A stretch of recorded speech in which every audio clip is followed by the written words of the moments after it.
Siz to'g'ri turmush o'rtoq tanlagansiz Agar turmush o'rtog'ingiz sizni hurmat qilsa, muhim qarorlarni siz bilan birga qabul qilsa va eng muhimi boshqalar yonida sizni kamsitmasa. Da. Agar o'zini tug'ilib o'sgan oilasini sizdan ustun qo'ymasa, hozir tushuntiraman. To'g'ri, o'zini ota-onasini hurmat qilish kerak, lekin to'ydan keyin asosiy oila bu farzandlari va o'zini xotini bo'ladi. Agar mas'uliyatdan qochmasa, ro'zg'or, farzandlar, moliyaviy masalalarda yordam bersa, oilasi uchun harakat qilsa va eng asosiysi bo'sh vaqtini faqat do'stlari bilan emas, oilasi bilan o'tkazishni ham xohlasa. Jahl chiqqanda ham chegaradan chiqmasligi, to'g'ri, hamma oilada urush janjal bo'lib turadi. Lekin bu qo'l ko'tarmasdan, spokойно gaplashib, problemani hal qilib olishligi kerak.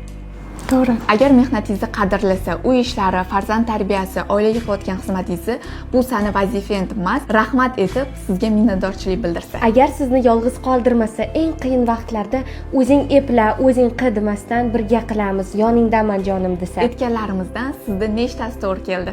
Kommentariyada yozib qoldiringlar.